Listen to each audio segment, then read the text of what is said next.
Cek cek. Izin pimpinan, boleh sebentar sebelum tadi dialihkan. Kami dari Nasdem sepertinya kami keberatan untuk pemimpin sidangnya dialihkan pada Bu Ane. Satu, karena terus terang beberapa hari ini kita terima, nggak tahu siapa yang mengirim ya, foto-foto yang beredar terkait Ibu Komisioner ini. Ya, sudah masuk berita. Jadi mohon kiranya kami keberatan untuk dipimpin oleh Ibu Ane. Terima kasih untuk calon dari Nasdem, dari saksi dari Nasdem. Ini semua pemberitaan ini tidak ada kaitannya dengan proses rekapitulasi yang sedang berlangsung. Begitu, jadi saya lanjutkan. Nomor 1, Partai Kebangkitan Bangsa, suara partai 47539. Calon nomor 1. Sebentar, izin pimpinan. Ya? Kok ini berita ini hanya dianggap angin lalu oleh Ibu ya?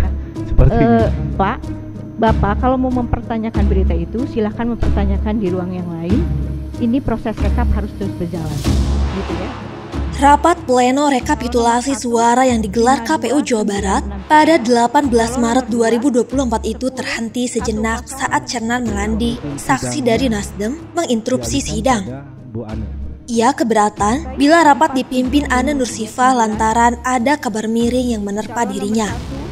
Tapi Ane bergeming, ia tetap melanjutkan rapat. Bukan tanpa alasan, Cernan menginterupsi sidang. Ia keberatan lantaran Ane dikabarkan menerima suap dari salah seorang caleg. Kabar itu mulanya diungkap akun TikTok @anti.gratifiasi. Dalam beberapa unggahan dijelaskan, Ane yang merupakan komisioner KPU Jawa Barat menjanjikan kepada salah satu caleg bisa menang pileg dan masuk DPR RI. Janji itu tidak gratis. Ane dituding meminta uang tambahan 4 miliar rupiah dan rumah. Namun, kendati semua permintaan itu telah dipenuhi, caleg tersebut kalah suara dan uang pun tidak dikembalikan. Tidak ada penjelasan detail terkait video-video itu, selain narasi yang menuding Ane Nursifah menerima uang suap dari salah seorang calon anggota legislatif DPR RI. Siapa caleg dan dari partai manapun tidak disebutkan. Kepada awak media, Ane membantah kabar tersebut dan menegaskan kalau semua itu fitnah. Merasa diri dan keluarganya dirugikan, ia akan menempuh jalur hukum kepada siapapun yang memfitnahnya.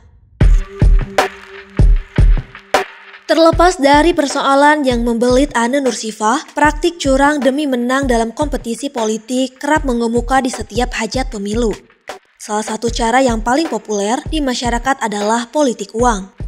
Sebagian masyarakat memahami politik uang itu hanya sebatas caleg melalui timnya memberi amplop berisi selembar rupiah merah kepada pemilih. Tim sukses mendatangi warga dan memberinya uang dengan syarat pilih caleg tertentu. Praktiknya sesederhana itu. Masyarakat memaknainya sebagai serangan pajar. Ternyata, kejahatan politik uang dalam pemilu tidak sesederhana itu. Berdasarkan penelusuran informasi kepada sumber-sumber tertentu, kami mendapatkan salah satu kerangka permainan kotor yang dilakukan politikus dan oknum penyelenggara pemilu dalam melakukan kejahatan politik bernama operasi belanja suara. Permainan tingkat tinggi ini bukan lagi soal caleg memberi uang 100.000 kepada pemilih, tapi sudah lebih barbar dari itu. Operasi ini melibatkan politikus dan oknum-oknum yang punya kuasa dalam pemilu. Berdasarkan informasi dari sumber primer yang pernah bermain ranah kotor itu, diketahui bagaimana kejahatan politik barbar itu dimainkan. Informan yang menolak nama dan wajahnya dipublikasikan itu adalah agen yang berada di antara politikus dan penyelenggara pemilu. Ia menjelaskan, operasi belanja suara itu dilakukan jauh waktu sebelum hari pencoblosan, sekitar sebulan sebelum hari H. Si agen yang merupakan orang perwakilan caleg mendatangi oknum penyelenggara pemilu untuk melakukan kesepakatan-kesepakatan tertentu.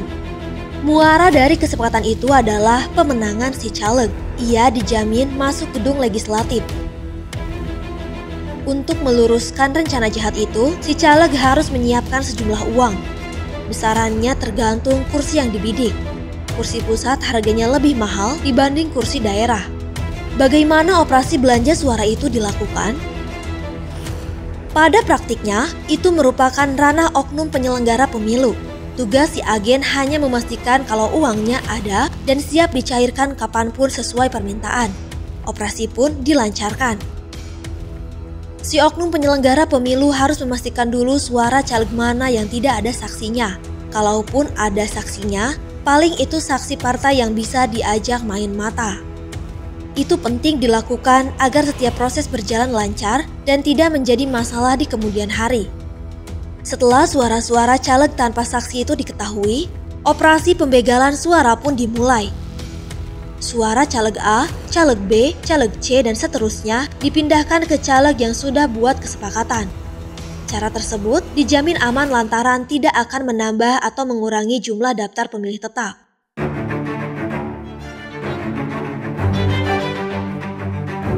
Ada istilah-istilah yang biasa digunakan dalam operasi belanja suara itu. Istilah tersebut merupakan bahasa kode yang membangun kesepakatan antara agen dan oknum penyelenggara pemilu. Untuk nominal miliaran rupiah, istilah yang digunakan diantaranya roti bantal. 1 bantal berarti 1 miliar rupiah. Sedangkan bila jumlahnya ratusan juta, biasanya meminjam merek obat. Seperti Oskador 5 butir, itu berarti si oknum meminta 500 juta rupiah. 1 butir sama dengan 100 juta rupiah.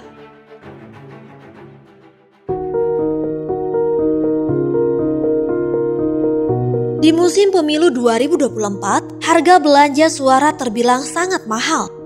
Dulu, uang 1 miliar rupiah bisa membeli suara banyak dan menjamin seorang caleg akan terpilih sebagai anggota DPRD provinsi. Sekarang, uang 1 miliar rupiah hanya bisa buat belanja kurang dari 5.000 suara. Sementara untuk kursi DPR RI harganya tentu lebih mahal. Butuh berbantal-bantal roti untuk menambal kekurangan suara agar bisa masuk ke Senayan. Uang yang dipakai pun bukan lagi rupiah, tapi dolar. Di luar jalur kesepakatan yang sudah dibangun sejak awal, ada pula transaksi di menit-menit akhir yang dilakukan lantaran caleg kurang sedikit suara agar bisa lolos. Seorang caleg di salah satu daerah di Jawa Barat meminta 300 juta rupiah untuk menebus 600 suara. Demi menjaga keamanan para pihak, operasi belanja suara itu tidak dilakukan sembarangan. Oknum penyelenggara pemilu sangat selektif memilih caleg yang akan dibantu. Selain memastikan dia punya uang untuk menebus suara, ia pun meminimalisir keterlibatan banyak pihak dalam operasi tersebut. Permainan kotor itu harus dilakukan sebersih mungkin agar semua aman.